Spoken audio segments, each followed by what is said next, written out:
Okay, awesome. Welcome everyone to our panel on sustainability in urban planning. We have a lot prepared to discuss today with our three wonderful speakers, so I'll try to keep this intro short in the interest of time. This panel will be about 2 hours long and we'll have a short 5-minute break at the 1 hour mark around 6 p.m. The last half hour of the event will be reserved for audience questions. My name is Sophia, one of the organizers for this panel. I represent the University College Literary and Athletic Society, or UCLit, Sustainability Commission here at U of T. UCLit Sustainability is a climate advocacy student group aiming to actively engage with constituents within University College, as well as students within U of T on politically relevant issues in climate justice and environmental activism. If you're a UC student, UCLit Sustainability is a great way to get involved in climate action work. Our chat mods will be putting some contact info into the chat right now, and we will be including them in our list of webinar resources following the event.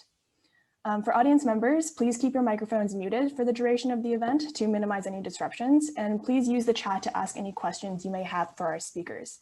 Our chat moderators, Karina and Sarah, if you guys want to give a wave, we'll note them down and we will save these questions for the last half hour of the webinar. To view only the speakers on your screen as they speak, you can toggle to speaker view in the top right corner of your screen. If anyone has any technical difficulties during the event, feel free to message me or Karina or Sarah privately and we will do our best to assist you. Some accessibility notes. We absolutely do not tolerate any hateful or discriminatory behavior at this event. If any of this should happen, our chat moderators will deal with the issue accordingly. This webinar will be recorded, as I mentioned before, and uploaded to the UCLit YouTube channel with closed captions available. The link to our YouTube channel will be posted in the chat. We will also post in the Facebook event page itself when the recording is uploaded, along with a compilation of any resources or links that are mentioned during the webinar. That's about it for housekeeping. So moving on, I'd like to begin with a land acknowledgement. We're grateful that with video conferencing, we're able to bring this panel to a wider audience of people from many places.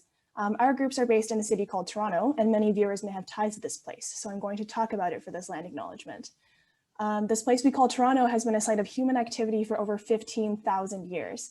The name Toronto has its origins in a word in the Wendat language that refers to a type of dam used for fishing. For millennia, this land was an important gathering place for Indigenous peoples to engage in seasonal fishing activities, commerce, and cultural exchange. And for this reason, this word that named our city has taken on many other meanings in diverse Indigenous languages, meanings such as the gathering place. So even in the naming of our city, we can see that this place was and still is an important gathering place for Indigenous peoples. This land has been inhabited by the Huron-Wendat and Petun First Nations, the Seneca, and most recently the Mississaugas of the Credit River. The territory was the subject of the Dish with One Spoon Wampum Belt Covenant, an agreement between the Iroquois Confederacy and Confederacy of the Ojibwe and allied nations. In the Dish with One Spoon, the dish is the land around the Great Lakes with all of its resources, and each of us has just one spoon with which to eat. By using the spoon to take only what we need, we leave land and resources for others to enjoy as we all work together to secure the livelihoods of future generations. As an uninvited guest and immigrant settler on this land, I commit and implore those of you watching to listening, caring, and advocating as the best allies as we can be for Indigenous autonomy and land sovereignty. Canada's long history of cultural genocide has resulted in profound Indigenous suffering, and we must act as an angry agent for change and accountability for the greater institutions that continue to perpetrate harm upon people and land. We cannot move forward until Indigenous narratives and perspectives are centered and prioritized. If you'd like to learn more about the Indigenous history of Toronto, an excellent overview is published in issue number 1 of U of T's First Nations House magazine. The link will be posted in the chat shortly. So we'll now introduce our speakers, their work, and kind of give any opening remarks before we dive into the questions. We'll start with Professor Shauna Brail. Shauna is an associate professor at the Institute for Management and Innovation at the University of Toronto Mississauga campus. As an economic geographer and urban planner, her research focuses on the transformation of cities as a result of economic, social, and cultural change. Shauna is a senior associate at the Innovation Policy Lab in the Monk School of Global Affairs and Public Policy, and a faculty affiliate at the University of Toronto Transportation Research Institute and the School of Cities. Next, we have Sneha Mandhan. Sneha is a PhD candidate in planning, a course instructor at the Daniels faculty, and a community engagement associate at the Department of Words and Deeds, as well as a co-manager of the Relocations Journal. She has a master's degree in planning from MIT and an undergraduate degree in architecture from India. Her work is based primarily at the intersection of urban design and planning, and she has worked in both research and professional capacities on projects in the US, Canada, UAE, as well as India. Lastly, we have Eleanor Mohammed.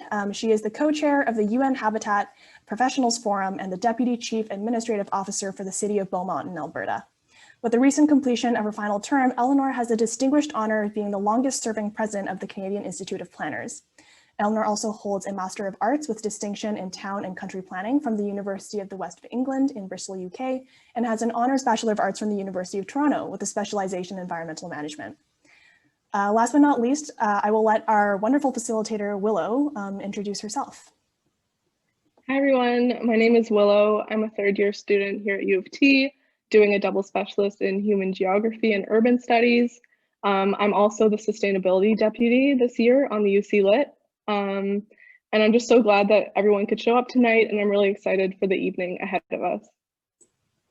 Perfect. So yeah, thanks again, everyone, for joining us today. So without further ado, Willow will take it away.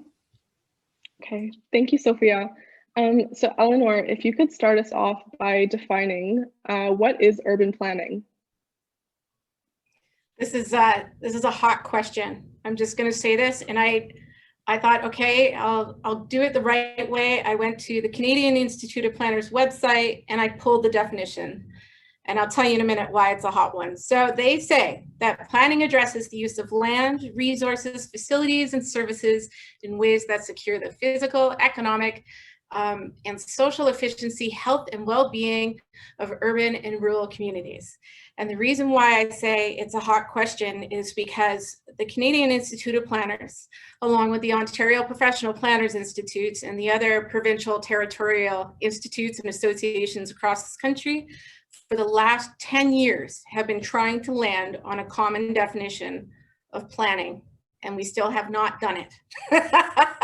And that's because this profession is so multifaceted, with so many different talents and interests in there, from environmental resource management to heritage conservation, to social planning. How do you wrap that up all in one simple definition? So I'll leave it with you there. Great, thank you, Eleanor. And Shauna, why do we need to think about sustainability with respect to urban planning now, and why does it matter? Well, first, I just want to thank you for inviting me to join Willow and Sophia, and it's a pleasure to be here with all of the UCLit members and the rest of you, and especially with Eleanor and Sneha as well. And it's a wonderful opportunity to talk with students, and I saw some former students have joined also. I think I'd like to sort of piggyback onto Eleanor's comment around the Canadian Institute of Planners and the Ontario Professional Planners Institute, I think that's who he said, working for a decade to redefine what planning means. And I think that just highlights how challenging it is to be both all-encompassing, but also to create meaning from how we understand and define these terms. And I think you can see, even just from the three speakers, our backgrounds and our interests and our experiences are very diverse. And so planning is diverse as well. And it's really tricky as well. And the world, you know, we live in a dynamic world, actually, which is a great thing. But that means we're always experiencing change, and it's very hard to keep up. In terms of thinking about sustainability, and sustainability in urban planning, I think I was listening in Eleanor's definition for the word environment or sustainability or ecology. And what I heard was physical, which I think probably relates to most of what we might think of as the sustainability piece, economic, health, and well-being, which aligns in some ways with the three pillars of sustainability being environment, society, and economy. And so while there's alignment there, we also know that, you know, planning is about, you know, creating a vision for what we want our cities and communities to be in the future, but it's also around managing what we have today. And that is extraordinarily challenging. And then the last thing I think I will leave it with, in one word that we haven't said yet, is politics. And anybody who's worked in planning or done research about how planning decisions are made, or been involved in helping to affect change, knows that planners and planning works within the context of the sort of local and provincial and even national and international political systems. And, we saw a fabulous example of this yesterday in terms of thinking about, how do cities determine who's elected? And the provincial government in Ontario came out and said they will not permit any municipalities right now to change that process, to turn it from a sort of this proportional representation to a ranked ballot system. And so we bump into politics all the time in planning. And that matters for sustainability too, obviously. Thank you so much, Shauna. I really appreciated how you mentioned that sustainability relates to so many different faucets, not just the environment as we initially think about it. So Sneha, do you mind telling us a little bit about the components of sustainable urban design? Yeah, so I'd also like to start just by thanking Willow and Sophia and all the other folks at UCLit who've, you've done a really amazing job of organizing this, and thank you so much for inviting me. I'm really grateful to be here. I think, like both Eleanor and Shauna said, sustainability is just such a broad topic. As is urban design. Like if you ask an urban designer how they define urban design, that's also equally hard. But in terms of, I think sustainable urban design, there are a few different things that we can talk about. It's not comprehensive, but just in terms of, often when we think about sustainable urban design, the first thing that comes to mind is green buildings and solar panels and all of these ideas. And while those are super important, I think it's also important to mention that urban design is more than just a building. It includes buildings, it includes open spaces, it includes the relationships between the two, and landscapes and parks and all of these different spaces. And like Shauna mentioned, and you mentioned as well, sustainability also involves more than just environmental sensitivities. It includes being more socially sustainable, more economically sustainable as well. And I think when we think of making spaces that are really sustainable holistically, we need to think about how we make buildings and open spaces in our cities low carbon, comfortable, cater to local users' needs and preferences, equitable and economically viable. Very tall order there. But I think very broadly, I think of three different scales at which we can design our cities. And so the largest being the city or the urban region. Often, ideally, this matches up with natural boundaries like watersheds, but often that is also not the case because our cities and urban regions have boundaries that are, fake. They're essentially just administrative lines that don't correspond to natural systems. But there are strategies that we can deploy at the city scale, including, having more compact and dense development, having affordable housing solutions, having renewable energy systems, programs for recycling trash and water. And we'll talk more about this, but sustainable and equitable transportation systems as well. And then the second scale, sort of the middle scale, is the scale of the neighborhood. So having sustainability built into every neighborhood as well. And we've talked, we've heard of this concept of complete communities where there's a mix of land uses and those neighborhoods are considered walkable.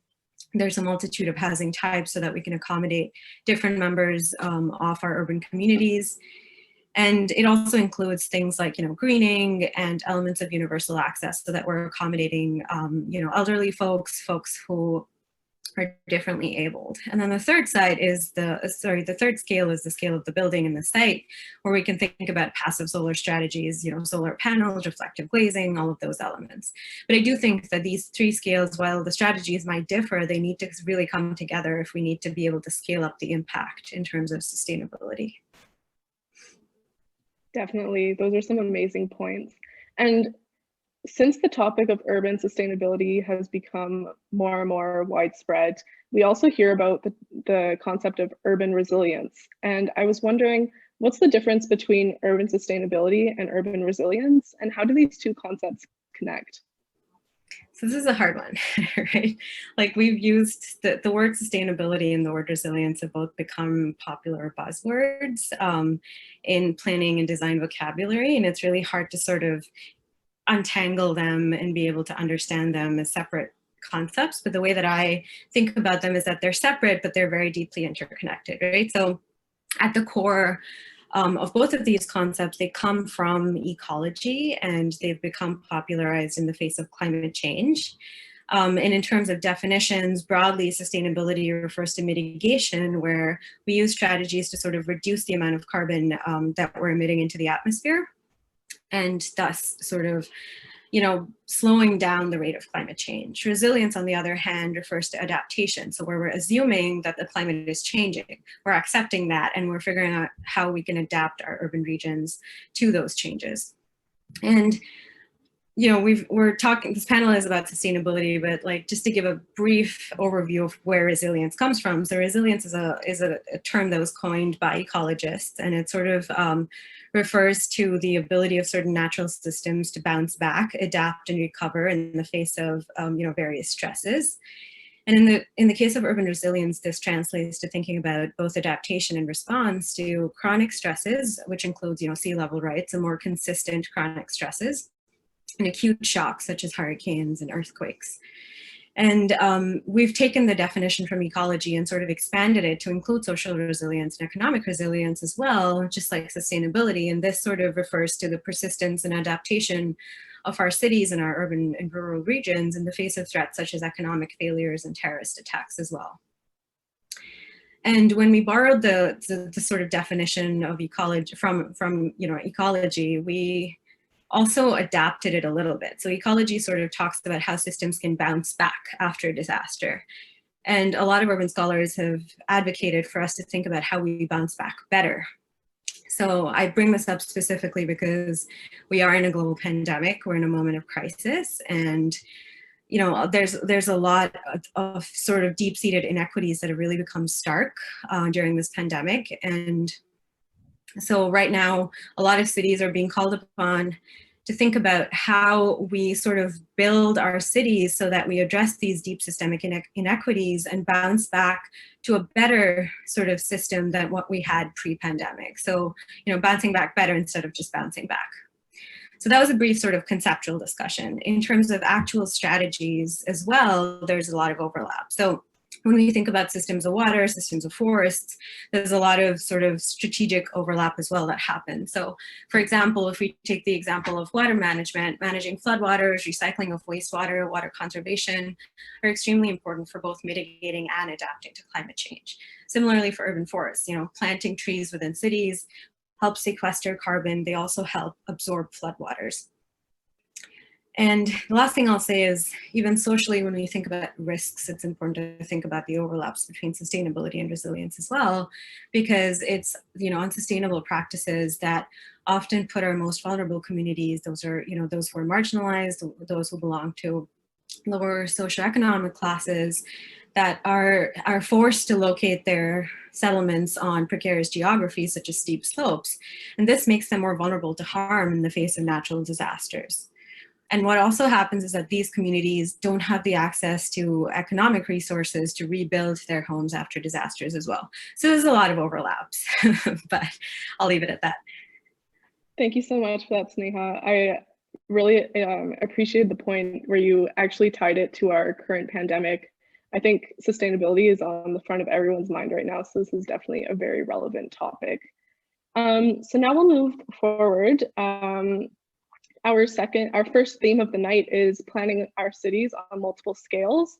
So Eleanor, you just finished your term as the president of the Canadian Institute of Planners, a professional association on behalf of Canada's planning community.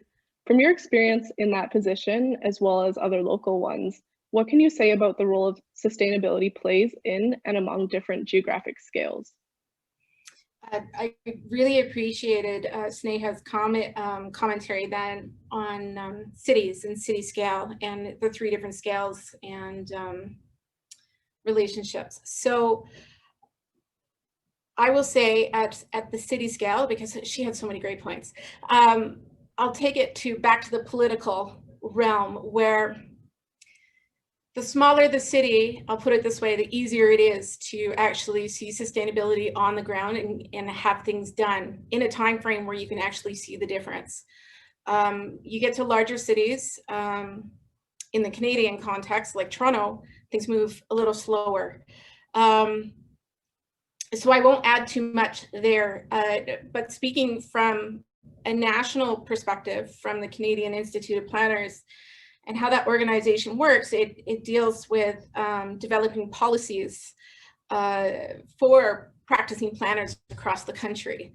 And it proves to be interesting work and complicated work because the regions across Canada are all facing different impacts from climate change. They have different needs and they're at different, how best to put it, different levels of knowledge in different areas of sustainability, put it that way. So in one case, you could be writing a policy and you would think, wow, you know, this policy is going to be great. It's going to cover, you know, the whole country, and half the country will be saying, nope, that policy is too strict. I can't implement it in my municipality or where I am in Canada. There's no way it will fly. And the other side of the country saying it's not strict enough. You really need to get in there and, you know, force people to do this. So, and that happens at the city level in policy building as well. But it's really interesting in Canada when you start to bring the regions into it and the different practicing planners across the country. I myself was able to experience that moving from the Toronto area to Alberta, which was quite an experience. And I'll sidebar for just a second. When I first moved to Alberta, my first job in planning was a subdivision and plans assistant. And I took the job sight unseen in a place called Leduc County. And Leduc County, I mean, we had to Google it too. So it's just south of the city of Edmonton. And they happen to be home to the largest oil and gas park, second largest oil and gas park in North America. So I'm meeting council for the first time. I've never really interacted with council as much. And they introduced me and they said that my degree was in environmental management. And there was a collective groan. And then they said, and she's graduated from the University of Toronto. And then there was a second, like, audible collective groan out of these guys. And that was my start in this municipality. So I thought, okay, well, I won't be too loud about the environmental management stuff then, and we'll just go from here. So that to me was like a really rude awakening of the difference across this country. You know, you come from Toronto where you can talk about sustainability and, you know, very forward thinking concepts. And you come here and you go, oh, okay, I got to change my tack a little bit in terms of how I address sustainability in this area of the country. So that's just a good example of the difference across nationally. From the United Nations Sustainable Development Goals aspect and the Habitat Professionals Forum.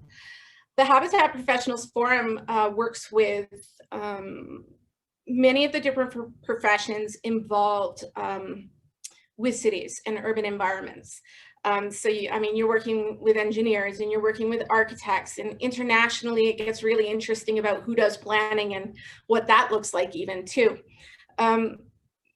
The Sustainable Development Goals were set forth for Agenda 2030 to move us towards a more sustainable world. That's totally simplifying it. The thing is, once you get to that international scale versus a city scale, things even get more slower. And the work that you have to put into policies or initiatives, you have to be a lot more patient, and they take a lot more time. So if I was to sum it up in the most simple way, from an international scale, you're very slow. You're convincing governments around the world of the value of planning and sustainability and how they can align with economic initiatives. And then when you come down to the municipal level, things move faster, and you actually, if you're one of those people who needs to see the reward at the end of your project, your municipality is where you're going to see that, versus at international, you're going to have to wait like 20 or 30 years before you might be able to start to see the outcome of the work that you're putting in it. Wow, thank you so much, Eleanor. And also, from your experience in working in both public and private sectors, which would you say has the greater capacity to enact more sustainable urban change? I would say they would be equal. There's give and take in both areas. I worked in the private sector for a couple of years for a consulting company, and they were very forward environmentally. And this from a planning consultant perspective. But as a consultant, at the end of the day, you're doing what your client is asking of you. And that may not be the greenest of the green that you want to take it to, because maybe they're not willing to spend the money in that area that you want them to. And then in the public sector, it's all about politics and setting the stage and working things through. And I think what a lot of planners learn very quickly coming out of school is you are going to draft policies, and those policies will be ripped apart and watered down. And you have to learn to celebrate the small wins and the baby steps that you're taking towards sustainability and appreciate that. You know, so I think it's fair enough. If you had a political scene in your municipal world where they were just not very sustainable, you can't move much very easily. And then the flip side in the private sector as well, if your company doesn't have an interest in moving into that area, you would face the same sort of obstacles. That being said, even if you did face resistance from the political realm and the private sector, there's nothing to stop you from writing policies that don't outwardly say climate change or have that language in it, but can still be worded and set up in such a way that it's sustaining or creating sustainability, but not being loud and kind of bragging about sustainability. I hope that kind of makes sense. So you keep the, I learned this in Alberta, so you keep the green language out of it and keep the language simple and keep moving everyone forward. And then you start to achieve results that way. That sounds awful. So, but I mean, that's kind of the reality of it. And, you know, we get to move things forward, but maybe not in the most obvious and loud way. Thank you so much. That was so interesting. And I'm sorry I have you speaking so much, but we just have one last question before we move on to the next speaker.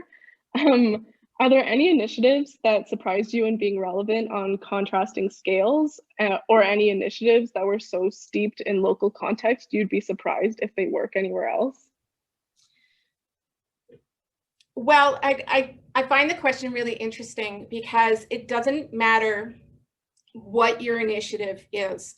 In order for it to be successful, it has to be steeped in the local context. And actually, I'm going to show you guys something really quickly, and you should find it fairly humorous. Okay. So I don't know how well many of you know about the culture of Alberta other than oil sands and stuff like that. But there's a big pickup truck kind of culture here. And the city of Beaumont, we brought in and we piloted an electric autonomous vehicle and worked with the government of Alberta to bring it in. And it was really like, we put it on the streets pretty quickly and we had to barricade the lane for this thing to go up and down our streets. And if you can imagine, it sounds so bizarre because I know the city of Toronto is just starting to put theirs on the street, and they asked us about how it went for us. So half the community loved us, half the community hated us. And one of the things that I kept from that pilot project last year was one of the signs that were on the lane. And I don't know if you guys will be able to see it. It sits in my office, but you can see it's all like folded up here, and it was run over nonstop. We had to replace it nonstop. So that just went to show that like we're trying to put something cutting edge into the community for transit, good for the environment, trying to move us forward. But also this sign to me is just, it's almost a metaphor for all sorts of pilot projects. But you know, we brought something really cutting edge into a community full of like pickup truck, oil and gas workers, and the work that had to be done in order to make it bring the context to light, right? I don't think in Toronto people are going to be mowing down the signs in their pickup trucks for your autonomous vehicle. But I mean, we were able to launch it first and away we went, and it pushes us forward in that sustainability. So there's a fun live example for you. Well, it seems like you have an awesome little memento there. And I just want to say that this is so interesting, especially for the other students that are interested in planning for the future. Rarely do we get the chance to hear from an actual planner about the on-the-ground experiences, so I'm sure that fellow students really appreciate that. And it's really interesting that you brought up, I guess, vehicles, because Shauna, for the next question, we'll be talking about your research in ride sharing. So would the allowance of ride sharing in cities encourage or discourage a more sustainable future? And how does ride hailing function differently from public transit, where both services are offered to the public? Thanks, Willow. First, I want to make a distinction between ride sharing and ride hailing, because to my mind, they're two very different things. And the work that I do is predominantly on ride hailing, which is typically run by companies that seek a profit and are motivated by revenues, which is very different from ride sharing, in which something is being shared and there may in fact be a more kind of sustainable emphasis on a shared ride. So a shared ride might be a little bit more like a carpool, or you can use some sort of digital app to be able to tag along with someone who's already driving somewhere that you're heading to. My work is particularly on ride hailing and the emergence of sort of privately held firms, some of whom have gone public, and the focus on innovation and technology to match up many drivers with many riders. And before I talk about that any further, I just want to say two things to Eleanor regarding her comments. The first one is when I heard you say, you said green and they groaned, or environment and they groaned, and U of T and they groaned. I just want to say, I'm sure inside they were cheering for you. They just, it was the pressure. But secondly, I think the other thing that really came out in some of your remarks tie also into what Sneha was talking about in terms of 3 different scales of planning. And we can talk about the different scales of our careers and making an impact, because it can take 10 years or more to come up to revise a definition, and it can take a decade or 2 decades or 3 to make really significant international impact. And so I think for students, we can think about like the scale of, you're doing your degrees, you're undertaking degrees, you're undertaking kind of training and development.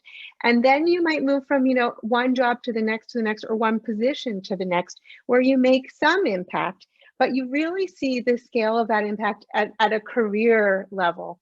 And that takes decades, and that can be frustrating to wait for.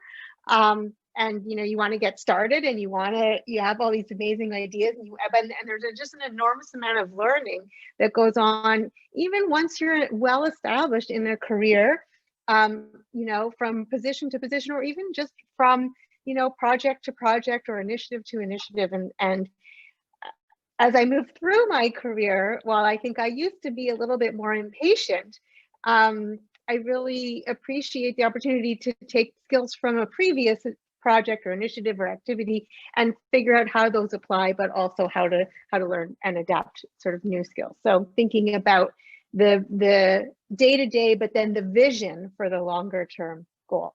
So now I'll go back to your question on ride hailing. Ride hailing emerged over a decade ago as a result of what I sort of call this sort of digital trifecta.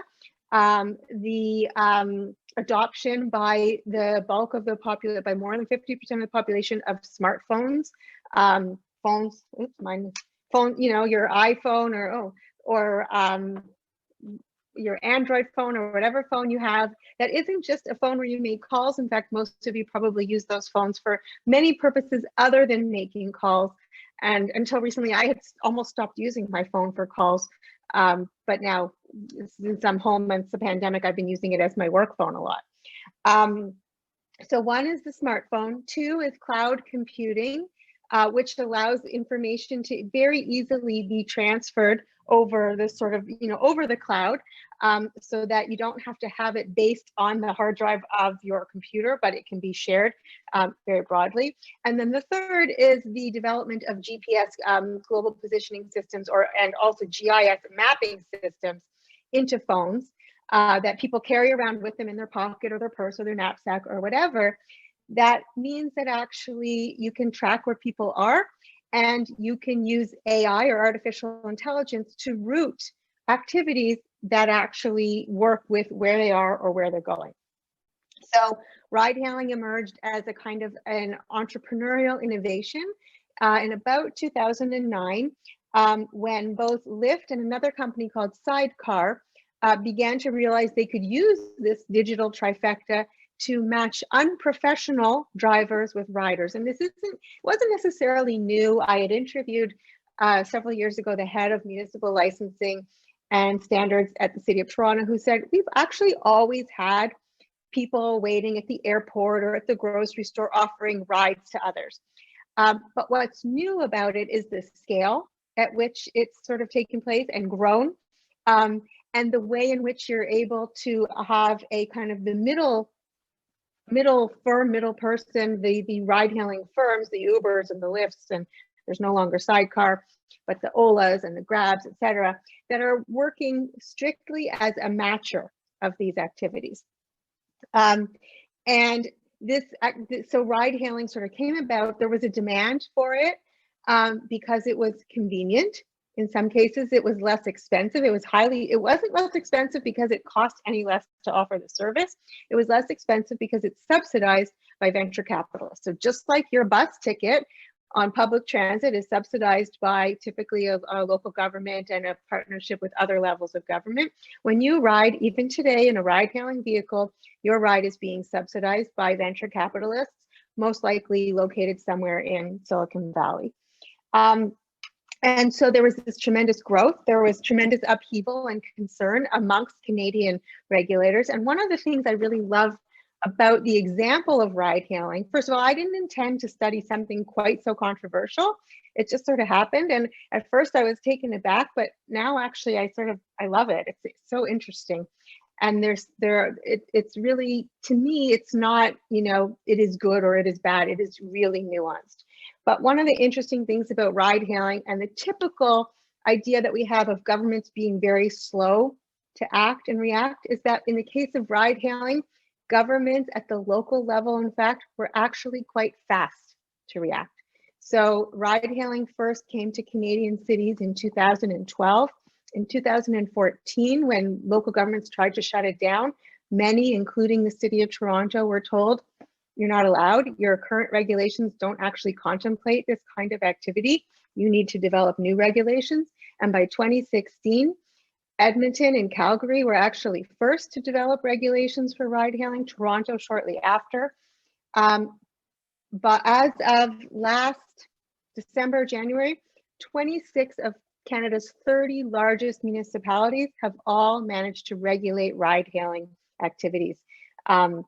Mostly it's done at the local level, but in fact, in British Columbia and in Quebec, ride hailing regulations are at the provincial scale and apply sort of in different ways. So that's a little bit on the kind of the history of ride hailing. Why is ride hailing so controversial? Well, actually, like tons of reasons. I'll just give you a few. One is that it's been, and this is an early kind of one, is that it's been very disruptive to an established industry, which is the taxi industry, which in most cities has been highly regulated and very slow to innovate and adopt. So until ride hailing came along and really started to pressure the revenues of taxis and taxi brokerages, you couldn't pay for a taxi with a credit card. This, in 2015, 2016 in Toronto, you couldn't pay for a taxi with a credit card. And so they've actually pushed taxi companies to adopt credit cards, develop their own apps, clean up the cars. These are some positive implications. Some of the negative ones are that ride hailing vehicles weren't paying any fee to the city. They weren't paying anything for the right to be on those roads, which are public infrastructure and paid for by the public. There was nothing controlling the sort of the safety element for either riders or drivers. And we know in many cities there have been, very significant loud debates around protecting safety, whether it's by adding a camera, an emergency light, etc. And another big piece, and this relates to the sustainability part, is what does ride hailing and the sort of growth of ride hailing do in terms of increasing emissions in cities?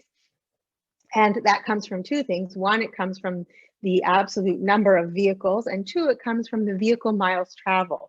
The ride hailing companies were especially, and lifted this really well. They said, we're all about sustainability. We want to make a world in which fewer people are purchasing cars. We know that young people are less and less likely to get their driver's license today than they were 20, 30 years ago. And so here we're creating another option for mobility. And if we're saving people, the most sustainable car you can use is the one you currently have. An electric vehicle, an autonomous vehicle, a smaller vehicle, none of those are more sustainable than if you already own a vehicle, because of the emissions that and the resource use that takes place through production. So what they said was, we're helping people who don't have cars, and we're helping them get around, or we're even encouraging people who have a car to get rid of a car. Some studies early on showed that ride hailing was helping households to reduce the number of vehicles.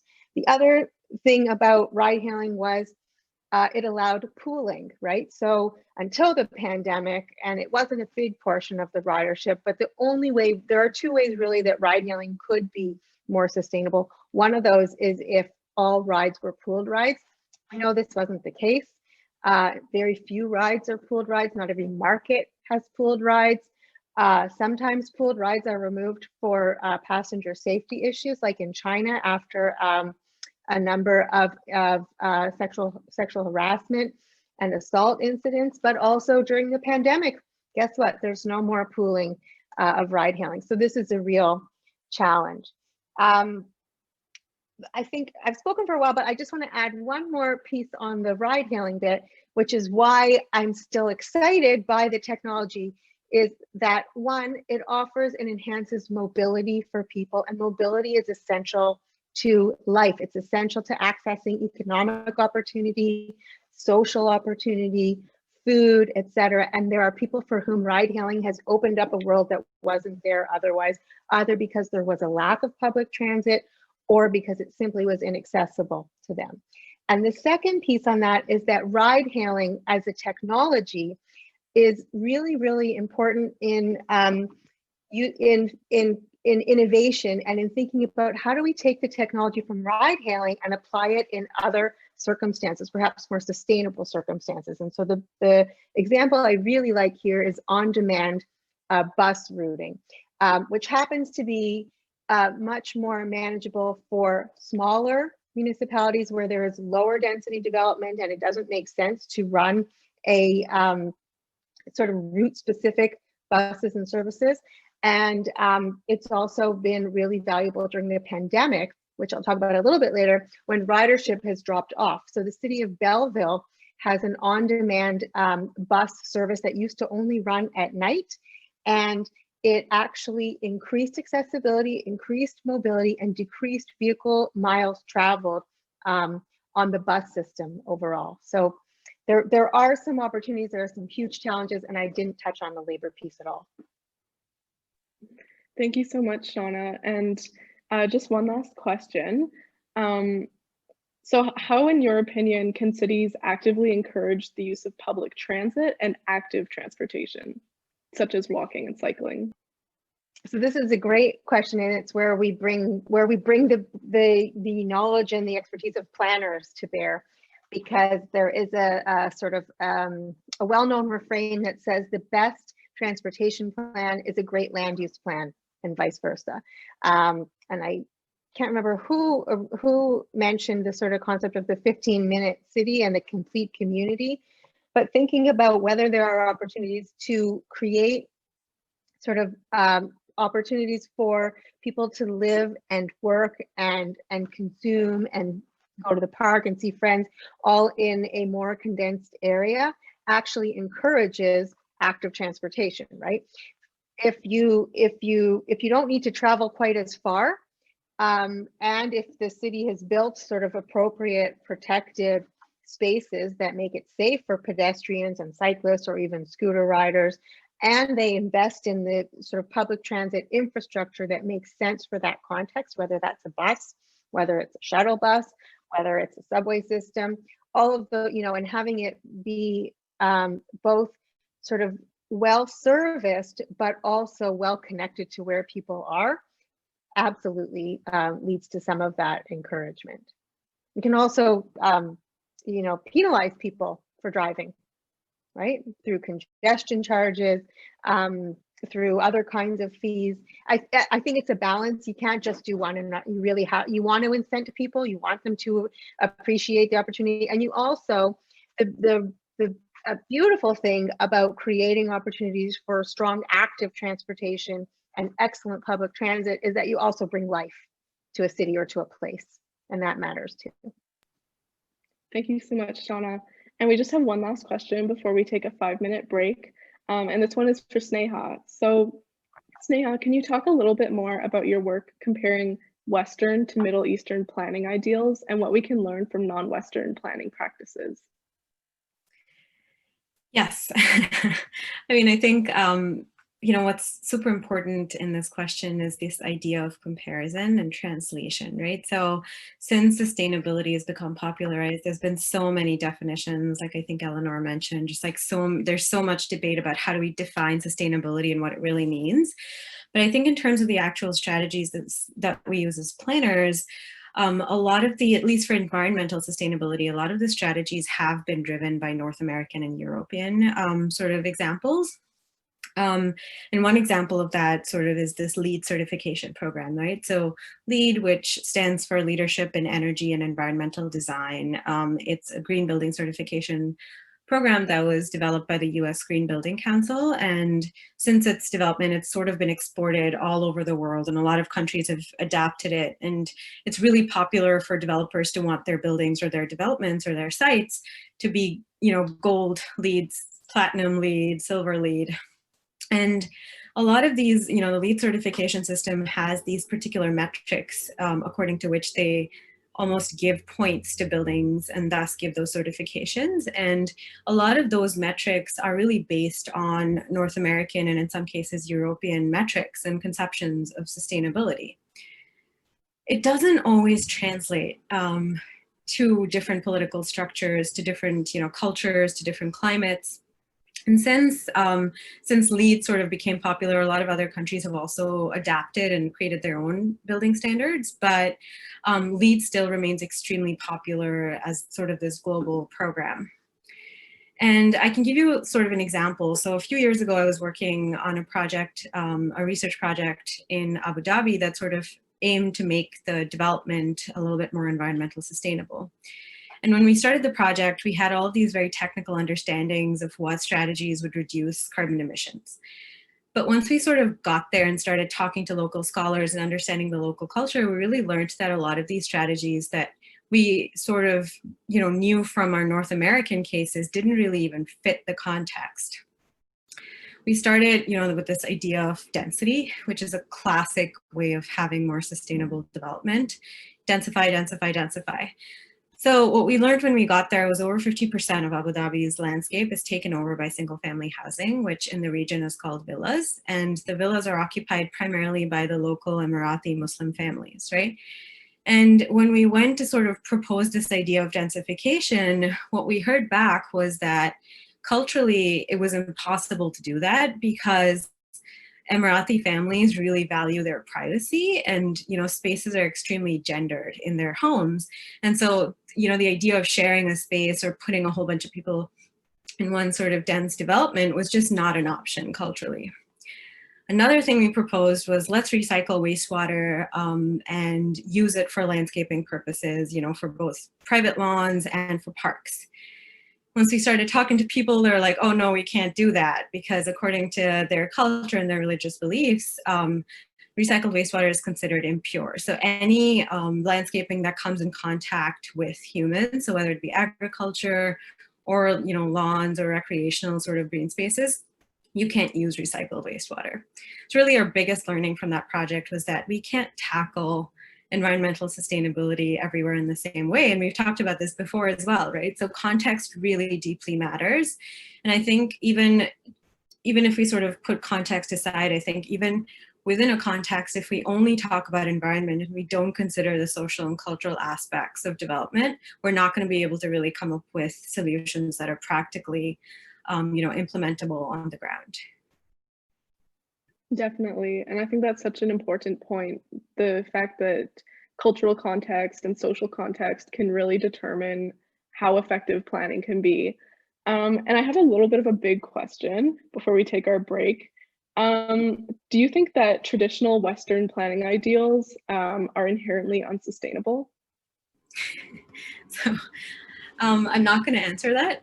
I don't think that it is an answerable question. I don't think there's, one type of Western planning ideal. I think even within the West, there's just so many types of development.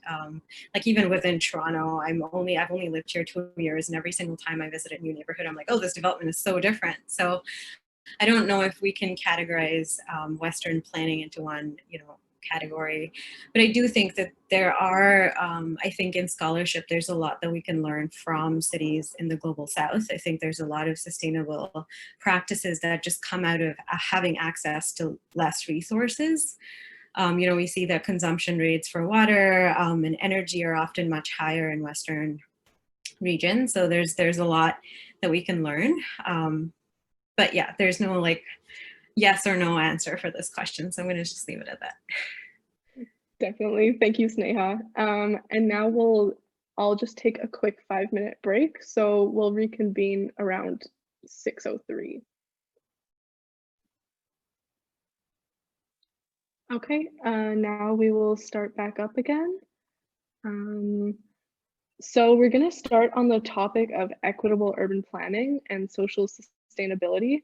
So Sneha, quickly, could you define what bottom-up community organization is and discuss the role it plays in making urban planning more sustainable?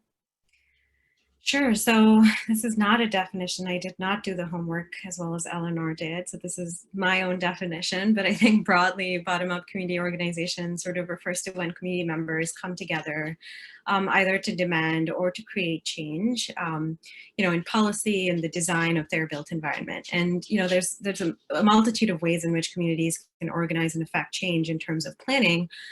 Both within institutional structures and processes and outside of them. So within institutional planning processes, community engagement is really an important part of urban planning, and there's a lot of innovation that has happened, with technology and with a lot of sort of calls for more equity-based planning. But I think the actual impact of how community members can participate and how their actual the feedback that they give is incorporated into projects really differs project by project. I really like the seminal piece written by Sherry Arnstein where she sort of talks of citizen participation in the form of a ladder. And she defines these 3 basic tiers. And, starting at the bottom, there's this tier of non-participation. And the second tier is where there is some engagement, but it's very tokenistic. So things like just, providing information or just having consultation meetings. And then the third tier is really where there is some form of citizen control and power. That includes, processes where there's partnership, where there's a delegation of power, and there's where there's like actual citizen control.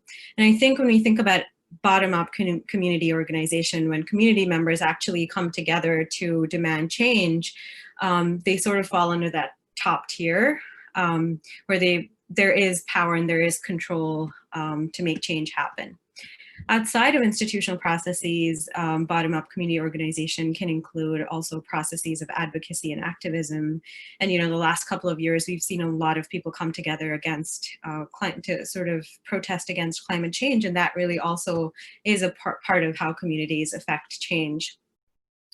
So I'll sort of talk about one example that straddles these 2 categories. And broadly, it falls under, this umbrella term called tactical urbanism.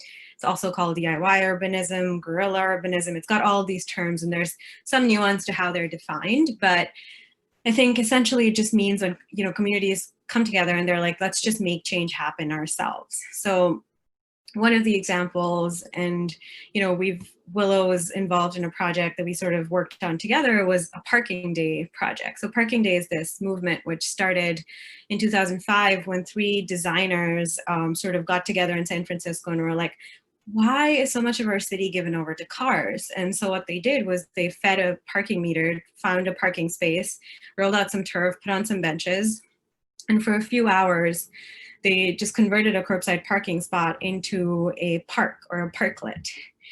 And the pictures of this sort of intervention went viral and have had multiple sort of impacts, right? So Parking Day has become this global movement where on the 3rd Friday of September every single year, communities come together in cities and design these really cool installations where they convert curbside parking spots, and sometimes even spots within parking lots, into public parks. So they're really reclaiming space from cars and converting them into public use. Another sort of impact that had was that San Francisco has since institutionalized this sort of conversion where they have this pavement to parks program where they sort of take these are either really narrow spaces within the city or parking spots and convert them into parks, or what are called parklets. And since then, cities like Boston as well have taken up that program. And I bring up this example specifically because it really shows the links between bottom-up community organization and sustainability, right? So like there were 3 designers, they got together and they actually affected change. And Parking Day at its core sort of, complicates how we understand the interaction between cars, public spaces, cities, pedestrians, walkability, bikeability, stuff like that. And it argues that less of our cities should be used for cars and we should have more green spaces. And it facilitates a lot of those elements that are critical to what we've talked about as, environmental sustainability, social cultural sustainability. So I think that, there's a lot of sort of complexity, but that's just one example that does a really good job of bringing those together. Great, thank you so much, Sneha. And I just wanted to add a little note as well on the Parking Day movement. So that was a project that Sneha and I worked on in fall of 2019. And we were really shocked because we thought there would be at least one other installation of Parking Day in Toronto. And to our knowledge, there hasn't been one since like 10 years ago. So the point I'm making is that even in huge cities like Toronto that we think are so progressive, and like, I think there's been jokes that Toronto is like a pilot city. They're always running pilots. There are still a lot of things that communities can get together to really enact change on. So thank you again, Sneha, for that. And Shauna, in some of your works, you say cities approach the wicked challenge of reducing transportation-based greenhouse gas emissions in different ways. There are, however, 3 strategic directions in which many places have found success in changing transportation options, travel behavior, and ultimately transportation-based emissions. Can you elaborate more on these 3 strategies? Definitely. Even though the bulk of my sort of funded research in the last several years has been on the emergence of ride hailing and the platform economy, it's impossible to have a background in planning and economic geography and not be concerned with mobility sort of more broadly. And I had been asked to speak at a couple of events, including one in Singapore last year, about the role of sort of shifts in mobility on sustainability. And so I took a look around based on both what I had learned from ride hailing firms as being both first movers and innovative and entrepreneurial and constantly questioning, what we might consider sort of norms and standards to do things differently, to try to get a better sense of what's happening more broadly in mobility. And so, around the world, we do see cities making efforts, some more successfully than others, to reduce the amount of space being sort of handed over to cars, to private automobiles, for lots of reasons, right, that we've already touched on. And one is the sustainability piece and the emissions piece. One is around sort of the health piece. If you're more active, you can be healthier. And also it's around the urban vibrancy piece, right? The making a place a place. And it's hard to feel like you're in a place when everybody is in a car. And so what I identified were these 3 strategies that cities use. One of them you already alluded to, which is a pilot. And And yes, Toronto has many different pilot programs, and I don't know if you know why, but pilots are experimental in nature. They don't require the decades often of advocacy and research.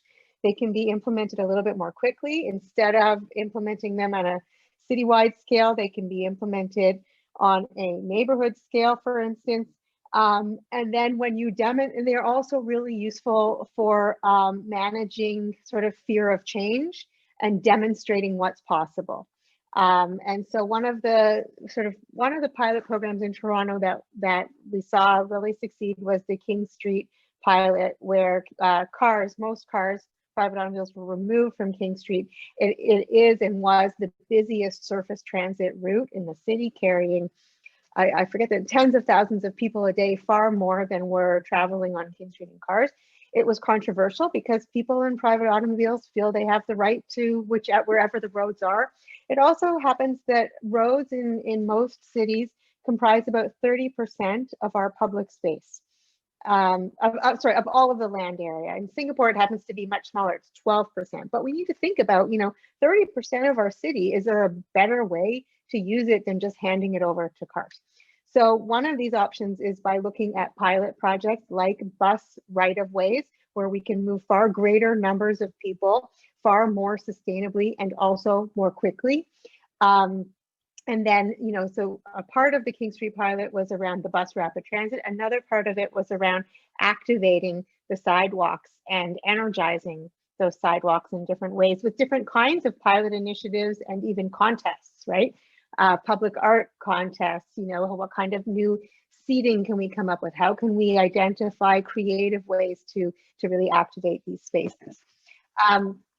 A second option for, and now that the pilot has been made permanent, the city is now looking at creating more bus-only lanes in other areas of the city, because one of the criticisms of this pilot is that it serves the downtown, but what about our inner suburban neighborhoods as well?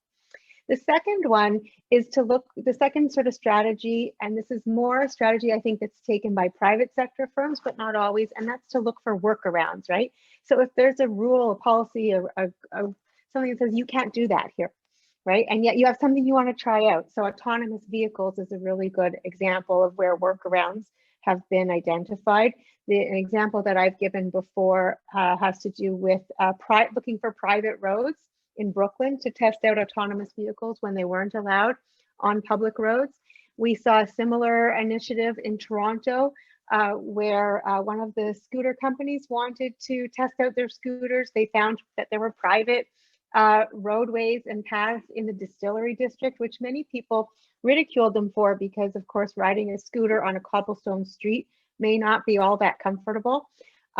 It wasn't that successful as a sort of workaround because the city still said, sorry, we're not ready for scooters, but it was a way for them to test out the market, to engage with consumers, to have people try it out. And then the third strategy, and these are not mutually exclusive strategies. You can do more, you can layer them together, but the third one is around partnerships. And often we see tech firms or governments partnering particularly with universities, with think tanks, with research organizations, in order, one, to build on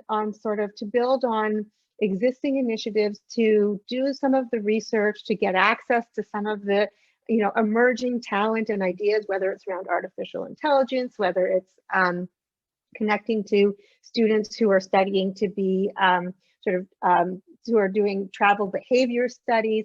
There are great learning opportunities. So it's a really beautiful match for looking at partnerships between universities and private sector firms. And in fact, I have a new research grant that I'm just starting up now, looking at urban innovation. So innovations in cities that stem from university and industry, or university and government or nonprofit partnerships. So those are some of the different ways in which we can advance activities and move away, think about how do we move away from just private automobiles to different forms of mobility on our streets.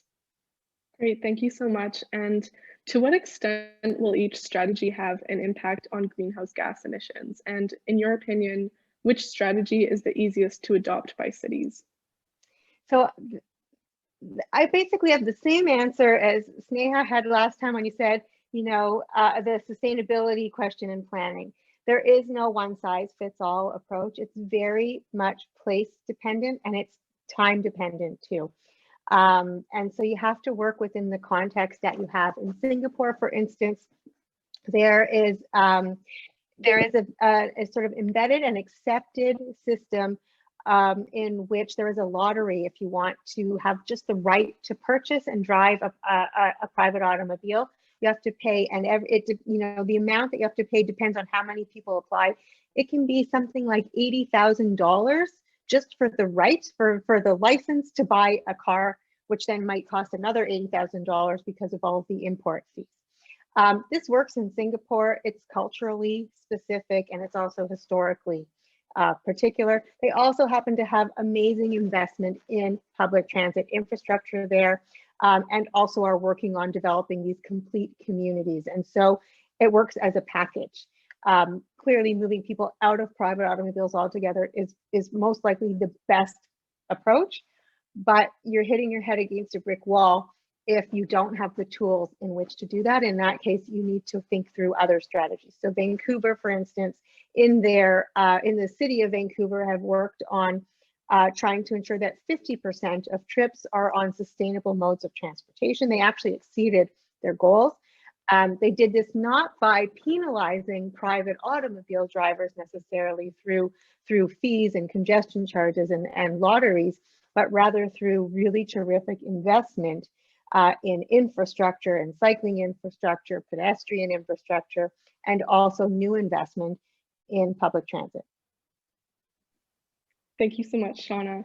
And this question is for Eleanor. So in the 2019 annual report, Eleanor, you added 5 areas to focus the Canadian Institute of Planners' work.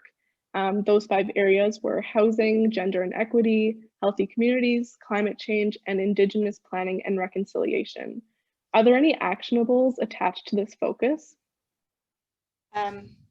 First of all, I'm going to say that I'm really loving this panel discussion because as a planner practicing in day-to-day, I don't get to hang out with enough academics, so I could just sit here listening all day to the work that's going on. And the autonomous vehicle that I brought up earlier, what's really frustrating as a practitioner is you don't have the time to do the analysis in the study that goes along with it. It's like you do the project and then you move on. And it's frustrating in that sense because I would love to be able to be, addressing some of the things that Shauna and Sneha have been discussing here. So I have a little bit of like academic envy right now. So I'm just saying that for you. The 2019 annual report, I'm sure as most of you have been experiencing this year, I just feel like that report is from like eons ago now. Like I almost feel like we could just like throw it out because the context of the world has changed so much.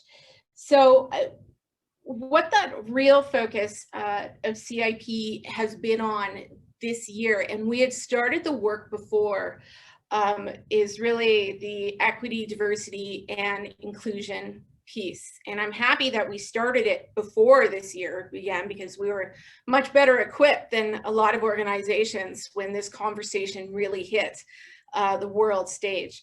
So I've had the opportunity to speak at a number of different events this year, everyone trying to project where we're going with COVID, how the world of planning is changing. Just last week, I was on a presentation for another UN group. They're called Planners for Climate Action. And I was thinking about COVID and what it meant for sustainability and addressing climate change. So there was 4 key points that I just kind of wanted to throw down for you guys, which I threw down last week as well. And really, like when it comes to, and I have to still share this with CIP, so you're kind of in on it before I've had this meeting with them. But the first point really being that what we've kind of learned with COVID this year and how we've dealt with this pandemic is that, as humans, we really do have the ability to quickly mobilize. And we saw that some countries were like super quick at mobilizing and other countries were not. And it came down to not really the country's wealth, but more the political values and what that country valued. And which was very interesting because it had me thinking, you know, sustainability and climate change, we're now getting to the point where it's beyond the hard science. We're now moving into the values discussion. And how do we start to address that, right? And really getting down to what drives individual choices and our needs, whether those are perceived or real. And that then, when you start to think about that, takes you to a really kind of interesting place in terms of policy development and how we address sustainability. The next thing that, here's a positive silver lining for you of this year. When we all mobilized and we shut everything down, we were able to see drastic like environmental changes. Like Los Angeles, the air cleaned up, and New Delhi, you get like the air cleaned up in these places, or the Grand Canal water in Venice, like it became less turbulent and the water was clear. And the silver lining to that is that average Joe on the street can put that together going, hey, you know, we stopped doing this and look what happened over here. It's no longer a theory or like scientists going on about things they can't understand. It happened and the evidence is clear. There's no conspiracy, there's nothing else. We stopped something and something good came out of it. So that's a real silver lining for anyone trying to work with sustainability. And then the third point that I just wanted to make was the technology piece and how almost overnight, even the most unskilled people with technology were forced to adapt and learn Zoom and learn all these things that they didn't know before. And local government all of a sudden had to conduct public hearings using technology and Zoom.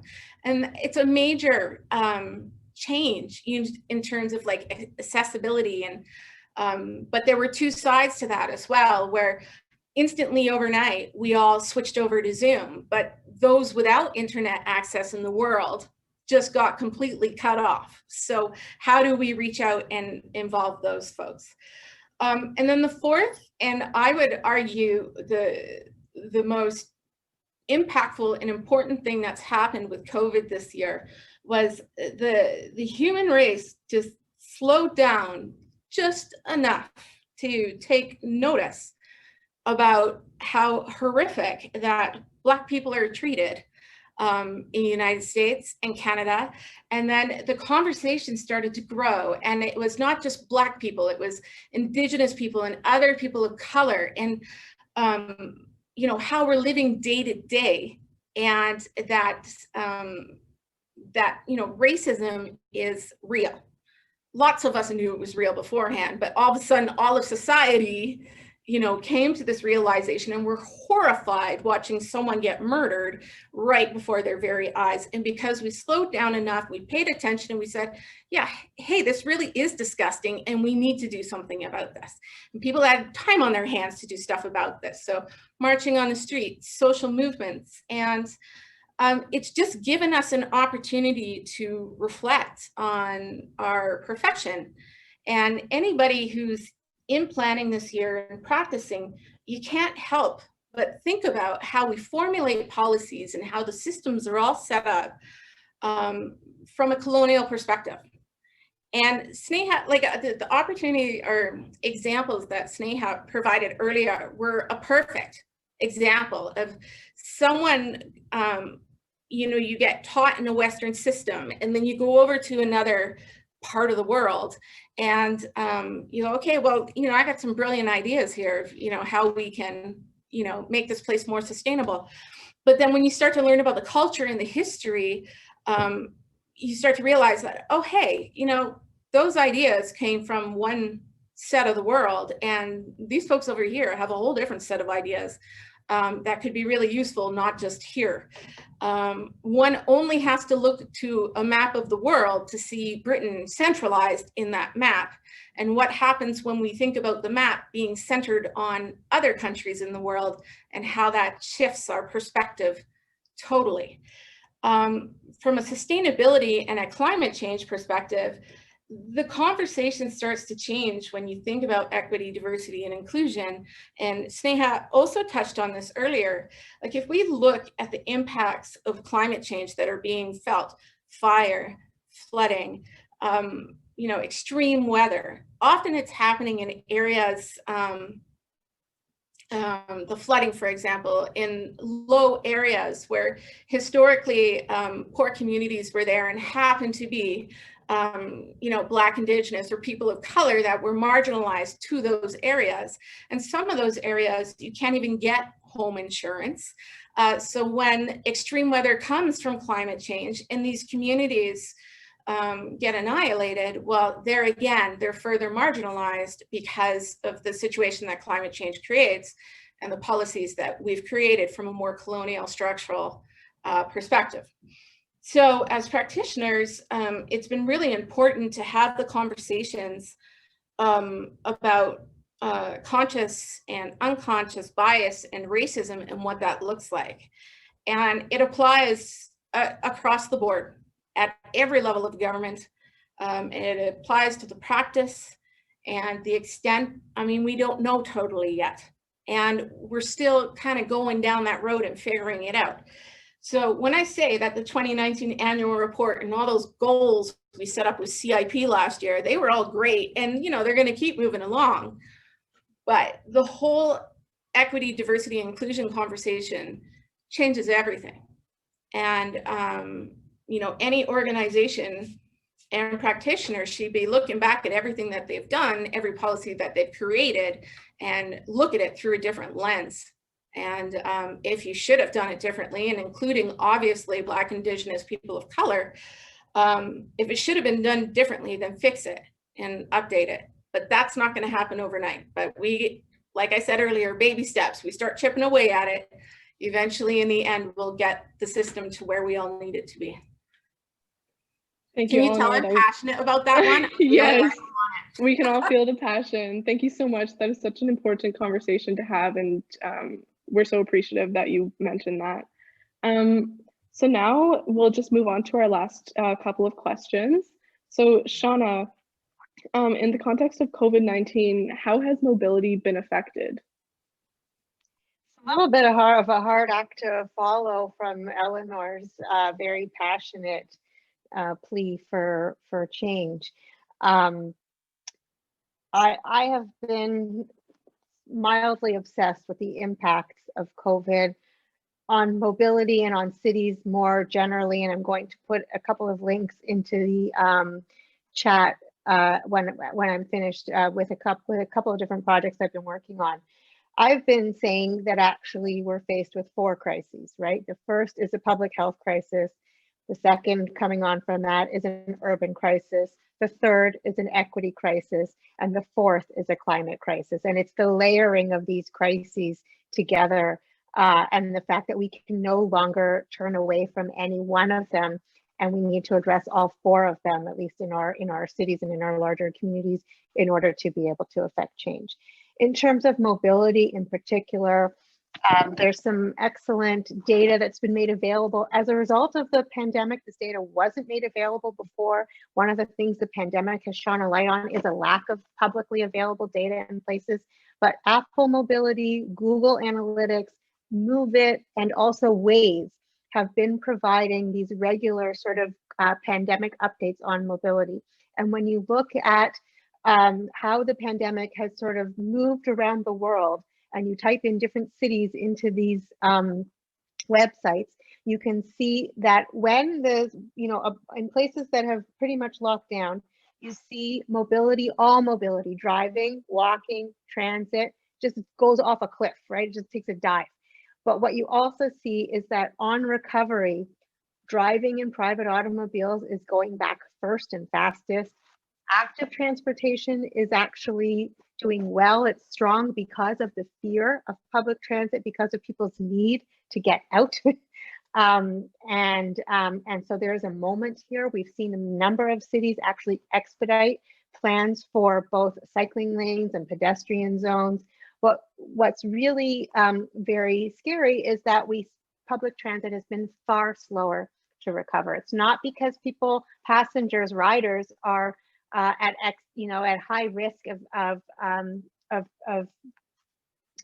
the transmission of COVID on public transit. Most research has shown that actually the measures in place are very effective, but nevertheless, people are afraid. And I can tell you, I have 3 teenagers and they've all said to me, I'm never taking public transit again. And that's terrible. And I have to do everything I can as a parent to try to encourage them, although now doesn't seem to be the right time to do that because we are still very much in kind of lockdown mode. But transit agencies are suffering greatly. Platform firms, including ride hailing, has also suffered quite greatly. And the nice thing is because these firms are public, they have to release more of the data. And so I think we're going to see a new batch of data coming back, but their ridership went down 80–90%, very similar to transit agencies. I think it's starting to recover faster than transit. TTC now is at about 60% of ridership. I have a project that I'm working on with an undergraduate at U of T from Rotman called, we have a website, I'll put it in the chat, it's called TorontoAfterTheFirstWave.com, and we are releasing dashboards on a regular basis. So we released one on public health data, but the next one, which should be up later this week, is on mobility. So if you have a little bit of free time, take a look at that dashboard. It's you can play around with it, and the purpose of the dashboard is to show how life has changed as a result of the pandemic, but also to give hope for rebuilding back the sort of vibrancy that we need. That's great, Shauna. And just a quick follow-up question. What have we learned from the pandemic about transportation and how we plan our cities in order to keep citizens healthy and safe while still reducing emissions? So, and I think Eleanor mentioned this too, one thing we learned is cities have been able to cities and people and organizations have been able to respond really quickly. There were changes we thought we couldn't make, whether it was regard to sort of expediting bike lanes or housing the most sort of vulnerable people. Cities have come back strong in terms of demonstrating an ability to make the right decisions and to put the money towards those decisions when they were forced to. It's unfortunate that we reached a kind of situation where we had to force it rather than make that decision, in a less sort of pressured environment, but we know cities can affect change. And so I think, with respect to mobility, what we learn is actually, given the right conditions, people are willing to make different choices. And we have to learn there's a psychological piece to that. How do we take that psychological piece and make sure it works in our favor? And so, Sneha talked about parking day and the fact that there was only one of these kind of parking days in 10 years. But if you looked around the city a month ago and you saw all of the on-street parking spots that instead were used still for a private use, for commercial purposes, but the way in which we opened our streets to other uses other than parking was amazing. And we did it with some pressure, right? So people need to apply pressure.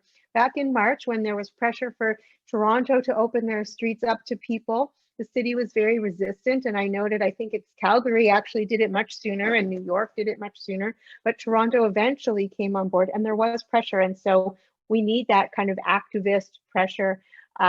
And we need people to share their all their ideas, good or not good, because when we have a public conversation about these ideas, we actually have the opportunity to affect change. Definitely. Thank you so much, Shauna. And this is our last question of the night, and it's for Eleanor. Does there need to be a stronger leadership focus on sustainability as a major goal for urban planners looking ahead? I think that sustainability, it has to be part of your practice. I don't think you can be a planner without sustainability at the forefront. But what I would say is, I would argue that the time of superstar planners should be over. I think that all planners, and I'm not the first to say this in Canada, Jay Pitter famously said this earlier on this year and ruffled some feathers for sure. it's got to be over. Like, I think every planner needs to view themselves as a leader and be bold in your planning and your policies, and find work in places that align with your values. And you may just be junior, but you can still influence. And as you move up in planning to be a manager, well, now you're managing some people. Now you can influence those people, and you keep working away and be that leader, and stop looking to high profile planners to give you solutions. You have them. You've been, I mean, in your case, you've been studying at one of the best universities in the world. And I can tell you that you're more up to speed on all the latest philosophies and theories than I would be, because you're studying it every day. So when I get young planners that come into the workplace, I look to them for all their great ideas, right? Like, I have all the practical knowledge and the bruises from being beat up in all these years, but you know, I really look to new planners to be those leaders. And internationally, when I'm volunteering for the Habitat Professionals Forum, that work is pushing planning on the international scene and championing that. So really, I just say, you know, look for the leader in all of you, and it will come out in different ways. And we all have the skill set and the passion. Thank you so much, Eleanor.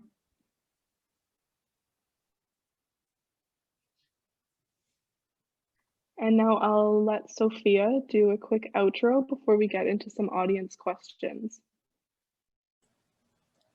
I think we can probably do the audience questions first, and then we'll go into the outro. Okay, great. So the first question is, and this is open to discussion, what are some of the measurements of urban resiliency?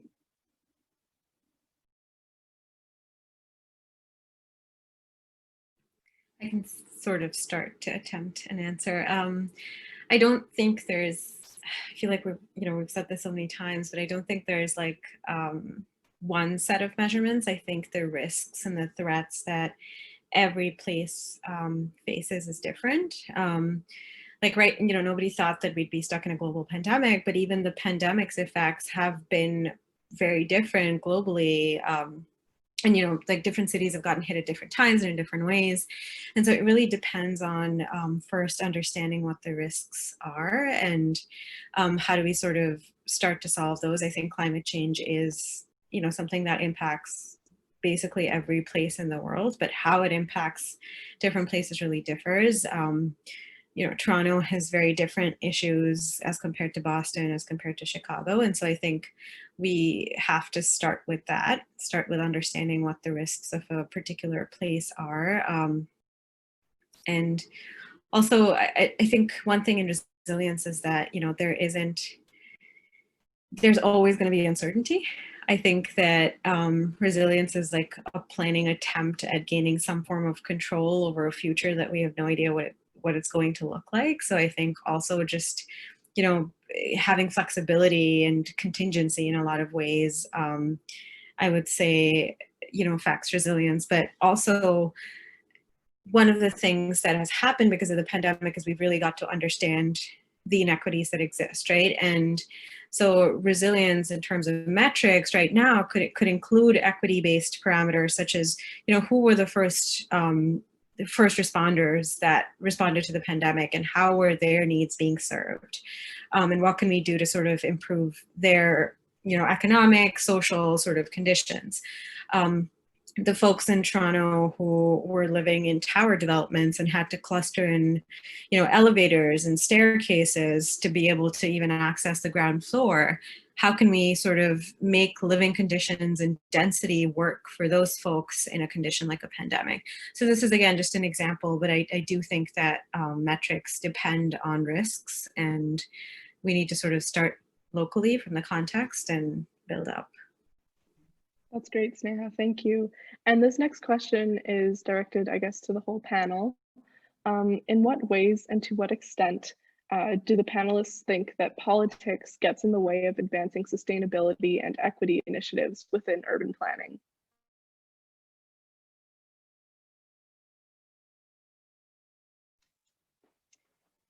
maybe I could start, and politics and the work of politicians, particularly in democratic systems, is really, really important. So I think what I want to do is flip the idea to suggest that it's not so much that politics gets in the way, it's that we as planners, as citizens, as community members, as activists, need to also be innovating, and we need to think about how do you get a message across.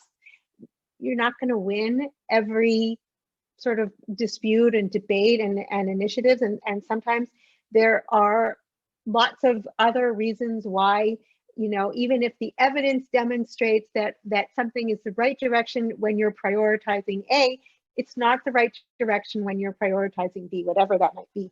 And you're not going to agree with everything, you're not going to win everything. And so I think the key is to think about, how do you get your message across? How can you get across the most effective message, and what kinds of organizing and other kinds of activities take place and need to happen in order for change, and in order to encourage, you know, the politicians who we've elected to make these decisions, to make decisions that are for the greater good, and not just for, you know, for their own good, which typically that's not what politicians are about, but that there is this very complex environment in which decision making happens.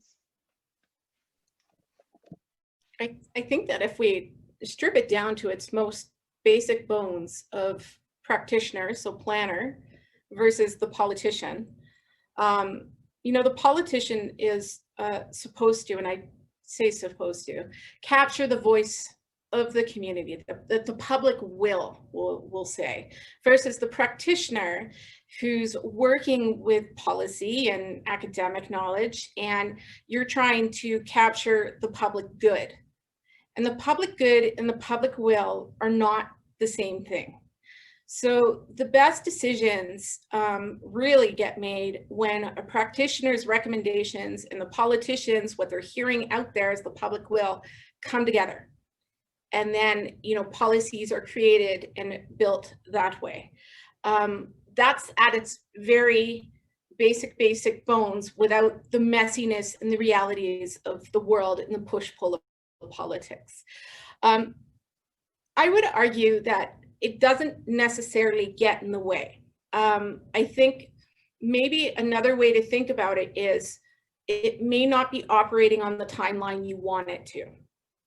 And context and timing and presentation, as Shauna had said, is everything. Knowing how to deliver, when to deliver, when those conversations happen.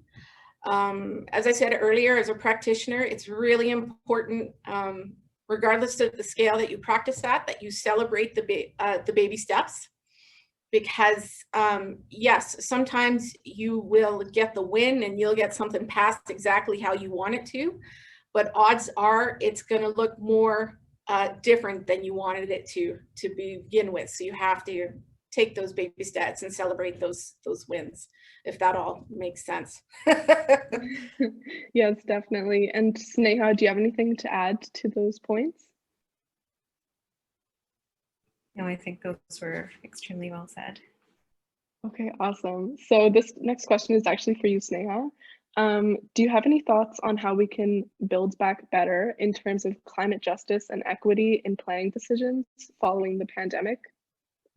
Yes, I mean, I think we've already touched upon it. So sort of just building on what Eleanor said earlier in response to one of her questions, and what Shauna as well has sort of you know, talked about in terms of COVID-related transportation interventions and public space interventions. I think the first step, and it's really hard, but I think we have to unlearn a lot of the things that, you know, we've known to be good and right for so many years, like, for example, density, right? So as planners and urban designers, it's sort of drilled into our brains that density is good, right? And every place to be environmentally sustainable and economically sustainable needs to be dense and have all this activity. And I was at a talk by Jay Pitter last week, and she really sort of brought home this point that not all density is good, right? And we're seeing that, like, where there's neighborhoods like Thorncliffe Park, Flemington Park, which are very underserviced neighborhoods. They're Tower in the Park neighborhoods. in Toronto, where there's like this very high-rise, several high-rise apartment rental towers, and they have this one central park, right? And so parks at various scales, like they don't have balconies. So there's a lot of sort of complexities that we need to sort of untangle from understanding as good or bad. We need to sort of, move away from that. And, we've come to learn that balconies and private open spaces are extremely, extremely important. That's something that the pandemic has really brought home. Parks at various scales, not just, large parks that neighborhoods can congregate in. That's a really bad idea right now, but, smaller parks that folks can sort of spend time in outside. And, like Shauna said, how do we think about, I think the pandemic is this opportunity in a lot of ways, because we're able to, governments are having this sort of pressure put upon them to make rapid decisions. And Toronto has the curb TO and the cafe TO and the quiet streets and all of these different interventions. And, sometimes their impacts are contradictory. Like quiet streets are essentially a program to help pedestrians be able to socially distance and still walk and spend time on sidewalks. But then when they have cafe TO, often what's happening is that these private businesses are taking over sidewalk space and making the pedestrian pathway even narrower. So how do we sort of start to unlearn all of those things that we knew to be really good planning and start to sort of understand that context matters and that we need to really understand how our cities are inequitable in a lot of different ways, not just, it's not simple, plain just racism or just socioeconomic based inequities. There's just inequities are very intersectional in terms of gender, race, ethnicity, income, class. So yeah, just sort of thinking through those. Awesome. Thank you so much, Sneha. And the last audience question that we have is for Eleanor. So with regards to autonomous transit in the realm of public transit, how can we keep the benefits of transit operators that go beyond just driving? So I'll share with something that we learned with the pilot project as well here, and they learned that down in Calgary when they were running we call it Ella, so the electric autonomous vehicle. So Ella was down in Calgary running by the TELUS Science Center on private land, and then we brought it up here and then put it on public street.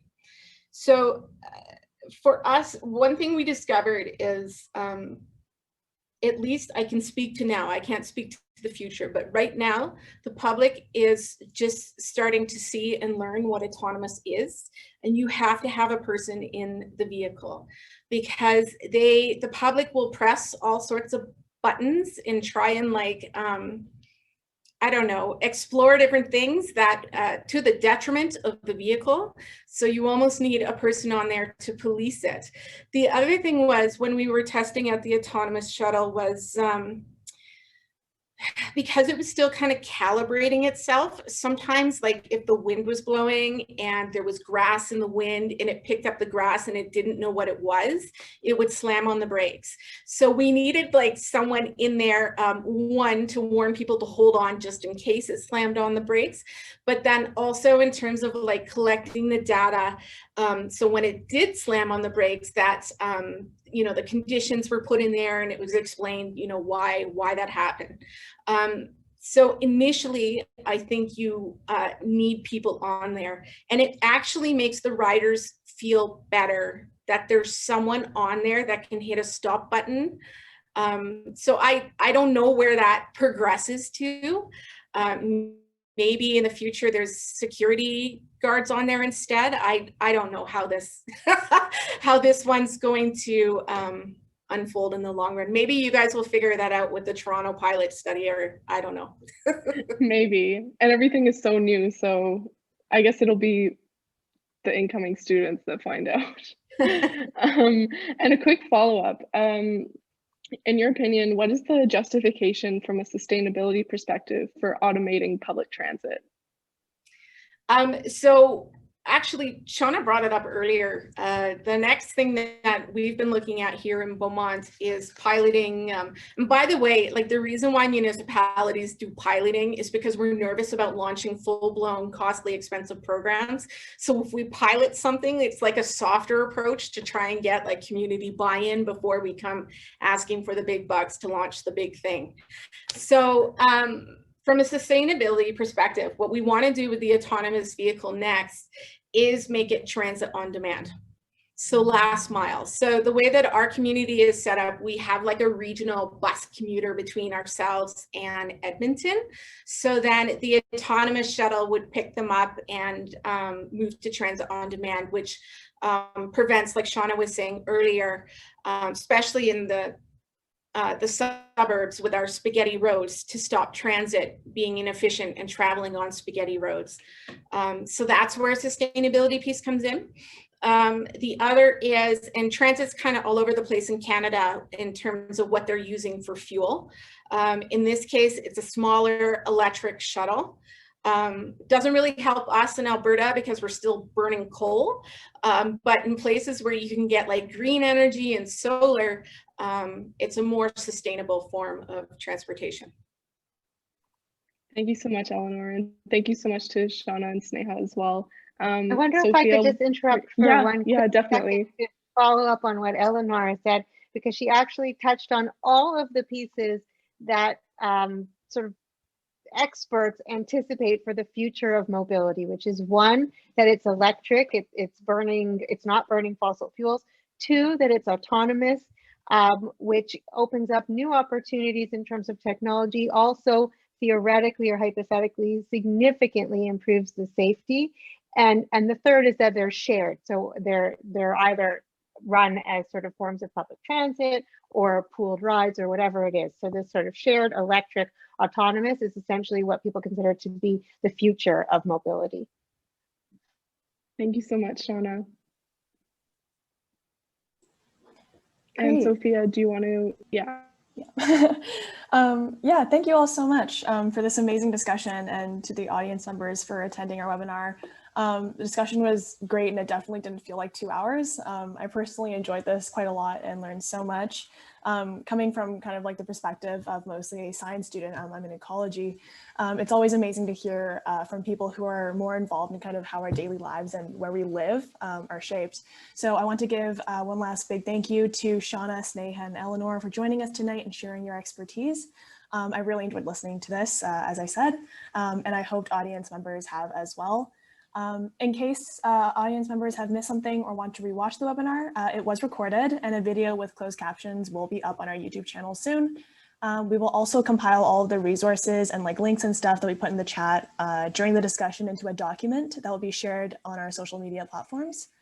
To make sure that you see this video and the resource document once they're up, please follow UCLit Sustainability on Facebook or Sustainability UCLit on Instagram, which the chat mods will put in the chat one more time. And one last time, because we are always looking for more friends, if you're a U of T student interested in doing direct climate action work, please don't hesitate to reach out to us. The more the merrier. So we'll be hosting more events like this throughout the year, and we welcome anyone in helping us out. Once again, thank you to our wonderful panelists and everyone on our team, Willow included, and I hope everyone has a fantastic evening.